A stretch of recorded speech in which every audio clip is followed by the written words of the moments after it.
시장의 흐름을 꿰뚫는 핵심 바로 왜라는 질문입니다. 종목에는 이유 없는 상승도 하락도 없습니다. 냉철한 분석과 집요한 질문으로 시장의 본질을 파헤칩니다. 숫자 너머의 진짜 흐름을 지금부터 짚어봅니다. 궁금한 종목 Y 오늘 함께할 두 분 먼저 소개합니다. 기업공시연구소 변영인 대표, IM증권 도곡 WM센터 이화진 과장 함께하겠습니다. 어서 오세요. 반갑습니다. 네, 반갑습니다. 자, 첫 번째 궁금한 종목 Y로 들어가 보겠습니다. 오늘의 첫 번째 종목 열어주세요. 중대장은 실망했다. 기억하십니까? 너에게 실망했다. 심택, 호실적에도 폭락. 자, 금요일 장 마감 이후에 3분기 어닝 쇼크를 발표했던 심택이었습니다. 124억 원의 영업이익을 발표했는데 증권가 컨센서스 220억에는 44%나 밑도는 실적이었습니다. 화면을 통해 심택의 실적이 어땠는지 한번 살펴보도록 하겠습니다. 그렇죠. 44%나 하회를 했다. 컨센에 대비해. 자, 여기에 같은 날 바로 전환 청구권 행사 소식까지 나왔습니다. 이런 악재로 오늘 심택 13%대 하락 마무리했습니다. 21%까지 빠지기도 했는데 어느 정도 많은 한 수치가 나오긴 했습니다. 자, 신한투자증권에서는요. 그런데 뭐 계단식 성장 투자, 한국투자증권에서는 어차피 우리의 시선은 2026년 이후라는 제목의 리포트를 냈더라고요. 신한에서는 심지어 목표가를 73,000원으로 올리기까지 했습니다. 자, 기판 좋다 해서 걱정 없이 들고 있었던 분들은 이게 뭐야 하고 놀라셨을 텐데 지금 대응을 좀 어떻게 해야 될지 변영희 대표님, 심택 가지고 계신 분들 대응도 궁금하고 증권가에서는 이렇게 목표가를 올려버렸어요. 저가 매수도 지금 괜찮을까요? 우선 실적의 내용들을 좀 복기를 좀 해보면 매출액은 컨센서스를 좀 상회를 했습니다. 다만 영업이익 추정치가 컨센 대비 한 40%대 이제 하락을 했는데, 그러니까 대체적으로 대덕전자가 기대 이상의 실적을 좀 냈다는 점, 그리고 이수페타시스가 아직 3분기 실적 발표를 좀 하진 못했지만 영업이익 부분들 충분히 컨센서스에 좀 상위가 좀 예상되고 있는 부분들이기 때문에 시장이 좀 높아진 기대치를 좀 대비해서는 어닝 미스가 좀 난 것, 이 부분이 수급적인 노이즈는 맞지만 질적인 측면을 보면 실적 미스에 대한 영향들보다는 단기적으로 이 전환 청구권 행사에 관련된 리스크가 조금 더 낙폭을 좀 키우는 모습이 좀 되지 않았나라고 좀 판단되고 있는데, 일단 전체 이 물량 비중을 보면 발행 주식 총수의 한 4.6% 정도 물량입니다. 다만 지금 행사 가격이 21,000원대죠. 네. 현재 주가가 54,300원이라는 점을 좀 감안해 보면 단기적인 차익 매물이 적극적으로 좀 실현될 수 있는 가능성이 좀 높다는 관점에서 대체적으로 뭐 전환 물량이 뭐 10%대를 좀 초과하는 케이스들 좀 많았고, 그다음에 뭐 대규모 증자의 경우에는 발행 주식 총수의 뭐 15%, 많게는 20%에 대한 물량들이 단기간 주가 가치의 희석 요인으로 좀 작용을 했는데, 4.6%라는 수치가 뭐 비교적 뭐 높은 수치는 좀 아니지만 수급적인 어떤 부분에서 단기적 어떤 조정으로 좀 이어질 수 있는 측면들은 고려를 좀 해봐야 되지 않을까. 다만 우리가 좀 긍정적으로 봐야 될 부분들은 기판 부분에 대한 수요 회복 부분들을 이번 3분기 실적에서 좀 확인해 볼 수 있었고, 사실 전년 동기 대비해서 영업이익이 사실상 크게 좀 개선됐던 점들을 좀 고려해 보면 과도하게 뭐 실적에 관련된 어떤 우려감을 좀 반영시키는 것은 다소 좀 무리가 있지 않나라고 좀 판단이 좀 되고 있고요. 그러니까 전환 물량이 일단 우리가 뭐 권리 공매도라고 해서 2거래일 전부터 이제 물량이 유통이 되죠. 그렇다면 이번 주 이제 수요일부터 물량이 풀립니다. 그래서 다음 주 수요일이군요. 네, 19일, 20일까지 해서 순차적으로 나오는데 더 많은 물량이 다음 주 한 20일 정도에 좀 유통이 된다는 점을 좀 감안해 보면 다음 주부터 해당되는 물량의 영향들을 좀 주시를 좀 하면서 해당되는 물량이 소화되는 과정 이후에 4분기 실적에 관련된 또는 수익성 개선 측면에서 저는 접근은 좀 가능하지 않을까. 다만 지금보다는 그쵸. 전환 물량에 대한 어떤 소화 여부를 좀 확인한 이후에 접근하는 것이 좀 맞지 않을까 판단해 보십니다. 그러니까 리포트에 나온 대로 뭐 목표가 73,000원 올리긴 했지만 이거는 과하게 빠져내라고서 급하게 들어가기보다는 이 전환권 나온 거 보고 다음 주 수요일쯤에 물량이 어느 정도 좀 돌아가는 걸 보고 들어가도 늦지 않다. 수요일 이후니까 적어도 한 11월 말까지에 대한 이 주가 거래량들과 좀 추이를 좀 보면서 해당되는 물량의 소화 여부를 확인한 이후에 접근하는 것이 효율적이지 않나라고 판단합니다. 네. 너무 급하게 들어가지 말자. 심택이었습니다. 자, 이어서 두 번째 종목으로 넘어가 보도록 하겠습니다. 두 번째 종목입니다. 자, K뷰티의 밸류체인 실리콘2. 3분기 성적의 환호. 자, 앞선 심텍과 달리 실리콘투 호실적을 발표했습니다. 영업이익이 전년 동기 대비 48%나 증가한 수치 631억 원이 발표를 했습니다. 자, 현재 3분기까지 영업이익이 1,600억 원을 찍었더라고요. 이미 작년 연간 영업이익이 1,376억 원이었는데 이 속도라면 올해는 영업이 2천억도 충분히 가능한 수치가 나올 것 같습니다. 실리콘투의 실적도 한번 보시면 좋을 것 같습니다. 네, 이렇게 매출과 영업이익 모두 시원시원하게 상승을 해서 오늘 좀 주가 반응이 나온 것 같습니다. 자, 최근에 화장품주들 보면요, 실적이 잘못 나와서 잘못 나온 대로 떨어지고요, 잘 나오면 또 안 올라가는 종목들도 있어가지고 주가 방어가 참 어려웠는데 실리콘투가 이번에 마침 이 고리를 좀 끊어낸 것 같습니다. 분위기 반전이 좀 된 건지도 궁금한데요. 이화진 과장님, 네. 이제 화장품주들도 우리가 기대하던 시원한 슈팅을 기다려봐도 될까요? 그렇죠. 이게 실리콘투가 작년 1분기 때 아마 컨센 대비 한 200% 성장이 나와가지고 엄청난 성장이 나왔죠. 그렇죠. 그때부터 실리콘투가 거의 한 뭐 5배 주가 넘게 이제 주가가 올라왔었고, 물론 이제 아까 영업이익이 대략 한 48% 이제 성장을 이제 보여왔었는데, 이제 시장의 눈높이가 계속 이거를 유지할 수 있느냐, 아니면 성장세에 대한 둔화 모습을 보이느냐에 따라 달라질 수 있다고 생각하고 있습니다. 이번 뭐 APR도 마찬가지였죠. 2분기 때는 달발 글로벌이 이제 실적에 대한 워낙 기대치가 높았죠. 흔히들 우리가 스트릿 컨센이라고 얘기를 합니다. 워낙 이제 눈높이가 높아지다 보니까 이걸 만족하지 못하게 되면 주가가 빠졌고, 특히 실리콘투도 화장품 내에서도 공매도 비중이 굉장히 많습니다. 그러면 내일 같은 경우는 실리콘투도 사실 기대감이 굉장히 적었다가 이번에 아마 내일쯤에는 이제 쇼커버니 물량이 하나둘씩 나올 가능성이 굉장히 크겠죠. 이마 IR 자료 같은 경우는 이번 주 목요일 날 좀 공개가 되지 않을까 싶은데, 특히나 이번 북미 쪽에 대한 매출이 생각보다 한 40~50% 성장이 나왔었고, 중동도 마찬가지. 물론 중동 비중은 크지는 않겠지만은, 더군다나 이제 유럽이 폴란드, 네덜란드, 최근에 그 부츠 쪽으로 이제 영국 이점이 들어가게 되면서 여기에 대한 매출이 얼마만큼 성장이 나왔느냐, 이제 그게 좀 중요하지 않을까 싶은데, 기존에는 북미 쪽은 조선 미녀와 같은 이제 좀 단일화된 브랜드가 시장을 이끌어왔다면, 특히 이번 같은 경우는 여러 카테고리 쪽에 대한 확장성을 좀 시장에서 보는 것 같습니다.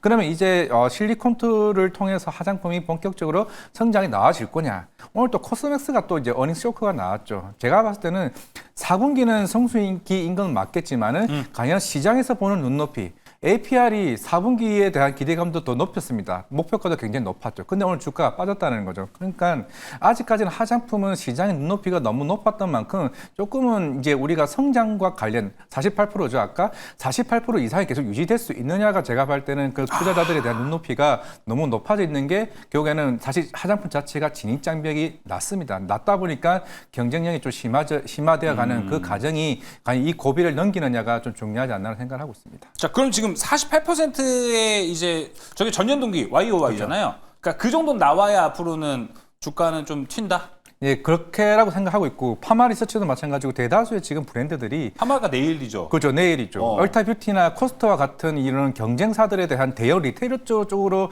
이제 유통 플랫폼을 맡기는 경향은 좀 없지 않아 좀 있는 상황이고, 물론 파마 리서치도 이제 미용기이긴 하지만은 일단은 3분기 실적이 안 좋습니다. 안 좋기 때문에 주가 그동안 많이 빠졌죠. 예. 그거를 극복할 수 있는 부분들이 4분기 때부터 유럽 초도 물량이 어떻게 확장되느냐, 그게 조금 시발점이 좀 되지 않을까 싶은데, 일단은 지금은 한번 그냥 눈여겨 체크만 하자라는 정도로 좀 대응하는 게 낫지 않나 생각하고 있습니다. 알겠습니다. 일단 화장품 오늘도 실적이 나왔기 때문에 한번 이야기 나눠봤습니다. 이어서 다음 종목으로 넘어가 보겠습니다. 궁금한 종목 Y 세 번째 종목입니다. 한국 타이어 깜짝 실적 달성. 6만 원 고지 눈앞입니다. 진짜 갑자기 좀 뜬금없지 않았나요? 오늘 한국 타이어 올라가는 거 보고 아마 그 생각 들으셨을 것 같아요. 넥센 타이어와 금호 타이어도 따라 올라갔습니다. 이유는 호실적이었어요. 매출액, 영업이익 모두 10%대 성장하는 모습을 보여줬습니다. 여기에 한국 타이어가 오늘 급등한 이유를 하나 더 말할 수 있는 게 8월이죠. 여름쯤에 이제 한국타이어가 첫 중간 배당을 실시하겠다라고 기업에서 이야기를 했습니다. 배당 성향을 앞으로 35%까지 늘리겠다라는 정책을 세웠고, 배당주로 이제 자리매김하겠다라는 이야기도 나왔다고 합니다. 거기에 좀 플러스 알파가 붙어서 오늘 급등을 한 것 아닐까 좀 생각은 드는데요. 자, 변영희 대표님, 한국타이어 이야기 한번 해보도록 하겠습니다. 제가 예전에 타이어도 뭣도 모르고 한번 사본 적이 있어가지고 공부를 좀 그때 했었는데, 일단은 이번에 올라간 요인을 하나 보니까 O2 신차용 신차 타이어가 많이 팔렸다라는 이야기가 좀 있었습니다. 뭐 전기차 타이어 자체도 원래 가격이 좀 더 오리지널보다는 더 비싸서 고부가 가치라고 해서 돈도 더 많이 번다고 하더라고요. 근데 우리가 9월에 글로벌 전기차 판매가 많이 늘었다라는 소식을 접했었잖아요. 그래서 그때 분량이 딱 지금 이 3분기 실적이거든요. 이게 반영됐고 그리고 10월에 전기차 판매 그대로 떨어졌다는 얘기까지 있었습니다. 이것도 반영이 되면 좀 불안해지는 건데 어떻게 좀 보시나요? 우선 3분기 잠정 실적에 대한 데이터이기 때문에 뭐 부연에서는 아직 뭐 정기 보고서에 대한 내용을 확인해 볼 필요가 있지만 사측이 좀 발표한 어떤 IR 자료에 대한 내용을 추정해 봤을 때는 일단 신차용 타이어에 관련된 매출 호조가 가장 큰 영향으로 좀 작용하지 않았나. 대체적으로 보면 이 관세 영향을 좀 받았음에도 불구하고 판가 전위 전략을 좀 취하면서 수익성 방에 좀 성공했다는 점. OPM이 19.2%입니다. 굉장히 좀 높은 수치의 수익률을 좀 기록했다는 관점들이 오히려 좀 기대의 요인들이 좀 될 수 있겠고 그동안 이 전기차 전용 타이어에 관련된 매출군들이 매출 포지션에 전반적으로 한 15%대 중반 형성이 좀 됐었는데 이번 3분기를 좀 기점으로 해서 20%대를 좀 초과했다는 점. 이 부분 앞서 앵커님께서 말씀하셨던 것처럼 미국의 단기적인 어떤 이 전기차 인센티브에 관련 종료 시점을 좀 앞둔 수요가 좀 늘어났던 부분들이 상당한 좀 영향을 좀 끼치지 않았을까라고 좀 판단되고 있는데 동사의 경우에는 미국향에 대한 비중도 있지만 중국의 비아디에도 현재 이 타이어를 좀 공급을 하고 있습니다. 아, 비아드 타이어도 공급을 네네. 해요? 그래서 중국의 공급망 같은 것들이라든가 추후에 뭐 유럽 시장 같은 것들에 대한 공급량들 그래서 전반적인 어떤 기대 요인들은 북미 시장에 대한 포커스를 너무 맞추기보다는 일단 뭐 판매처에 대한 이 다각화 관점에서는 유럽 시장까지에 대한 확장성들을 좀 고려해 봤을 때 오늘 뭐 증권사의 리포트의 긍정적인 전망에서도 우리가 좀 참고해 봤듯이 대체적으로 이 전기차 전용 타이어의 약진 부분들이 가시성 있는 성과를 좀 내지 않을까라는 부분들 이 부분을 좀 주목해 봐야 되겠다라고 앞으로도 쭉? 그렇죠. 오. 그래서 이제 9월 말 인센티브 종료에 관련된 부분들은 단기적인 수요 감소에 관련된 영향도이기 때문에 일단 한 4분기 내년도 1분기까지에 대한 추이를 체크를 좀 해봐야 되겠지만 일단 뭐 미국 향에 대한 집중도에 대한 영향이 아주 많지는 않기 때문에 사실 뭐 이 부분에 대한 피해는 좀 제한적이다라고 볼 수 있겠고 전체적인 이 신차용 타이어의 매출 포션이 아직까지 77%죠. 네. 77%는 내연차 내지는 뭐 하이브리드 차 이런 쪽에 좀 공급이 좀 되고 있다는 차이가 좀 있기 때문에 수익성 방어 측면에서는 4분기까지는 다소 연속성 있는 흐름들을 좀 보여줄 수 있지 않을까라고 좀 판단하고 있습니다. 예, 알겠습니다. 타이어까지 이야기 나눠봤고 추가적으로 최근에 천연고무, 합성고무도 좀 안정적인 가격세를 유지하고 있어서 가격계나 마진율이나 여러 가지로 좀 괜찮다고 합니다. 자, 그럼 이어서 다음 종목으로 넘어가 보겠습니다. 다음 종목 열어주세요. 자, 20년 연구 물거품 임상 실패 젠백스. 오늘 정말 많이 슬플 것 같습니다. 기사도 지금 시장이 끝나고 올라오고 있어요. 이게 일단은 지금 투자자들 사이에서는 실패한 거 아니냐라는 이야기가 더 많이 나오고 있기 때문에 뭐 넥스트레이드부터 오늘 본장까지 하한가가 기록이 됐습니다. 자, 문제는 젠백스가 또 2,500억 원의 유증을 또 준비를 하고 있는데 결과가 지금 이러면 유증이 제대로 될까에 대한 우려감도 있어서 기업 전반으로 좀 운영하는데도 어려울 수도 있습니다.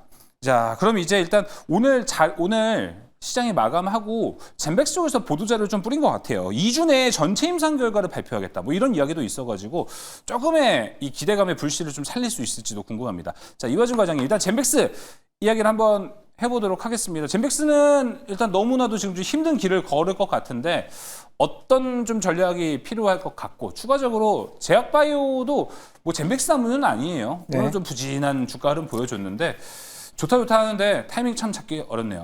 네, 사실 우리나라에서 신약 개발 참 어렵죠. 물론 이번 이제 글로벌 임상입니다. 이상까지 진행을 했고 이제 안전성을 확보했는데 유의성이 이제 확보를 실패를 했습니다. 그러면 이제 이 회사에서도 이제 글로벌 3상을 이제 준비를 하겠대요. 그대로 이제 강행하겠다는 겁니다. 그러면 얘네가 지금 이제 현금이 한 140억 정도 있어요. 그럼 전체적으로 얘네가 모아줄 수 있는 현금 자체가 한 480억입니다. 아까 2,500억 증자를 이제 준비를 한다라고 얘기했는데. 했는데 과연 이게 자금이 모아질지 여부가 제일 중요하겠죠. 그만큼 대략 임상 3상을 진행하게 되면 2,500억 정도에서 한 3,000억 정도 비용이 들죠. 그러면 또 다른 예를 들겠습니다. 표척해머이 임상 2상이 성공을 했음에도 불구하고 주가가 안 올랐죠. 왜냐하면은 특히 우리나라 관련 신약 개발 회사들 같은 경우는 임상 2상이 지나고 나게 되면은 빅파마 업체들의 관심이 있냐 없냐에 따라서 주가에 대한 반응이 완전히 좀 갈라지기도 합니다. 그만큼 비용 단에서 너무 리스크가 굉장히 크다라는 거죠. 그게 SK 바이오팜, 에스코프리가 좀 다른 점이 아닐까 좀 생각을 하고 있고, 지금 시장은 오늘 이제 페트론이 조금 이제 아이페트론 마켓에서 빠지고 있는데, 지금 카마루스 이제 올해 6월달에 이제 112가 기술 이전했죠. 대략 한 1조 2천억의 기술 이전했습니다. 그게 임상 1비상이 성공했다는 얘기가 나오면서 지금 이제 페트론이 빠지고 있는데, 이게 무슨 의미를 하냐면은 최근에 이제 메세라 관련해서 노보노디스크나 화이자가 계속 가격 경쟁을 하면서 지금 인수를 하려고 하는 거죠. 그만큼 장기 지속형 플랫폼이나 경구형 플랫폼과 관련된 니즈가 굉장히 좀 크다라고 봤을 때는 저는 뭐 하반기나 내년 상반기까지는 비만 치료제 쪽, 특히 이쪽을 좀 유심 있게 봐야 될 필요가 있다라고 생각을 하고 있고, 그리고 이제 JP모건 헬스케어, 이게 우리가 에빌 바이오가 4월 달에 기술 이전했다고 얘기는 알고는 있지만은 실제로 GSK와는 JP모건 헬스케어 그쪽 미팅에 시작해서 이제 진행이 되어 왔습니다. 그런 측면에서는 제약바이오는 아마 내년 상반기까지 그만큼 지금 빅파마들이 보는 국내 이제 우리나라 이제 그 플랫폼과 관련된 눈높이가 좀 굉장히 좀 좋아지는 좀 상황이기 때문에 제가 볼 때는 새로운 기술 이전 관련된 모멘텀이 나올 가능성이 있다 생각하고 있습니다. 알겠습니다. 그렇다면 뭐 ABL은 지금 그래도 좀 매력적이지 않을까 이렇게 좀 정리해 볼 수 있을 것 같습니다. 자, 그럼 오늘 궁금한 종목 와인 여기서 마무리해 보도록 하겠습니다. 변영인 대표, 이화준 과장 함께했습니다. 오늘 말씀 고맙습니다.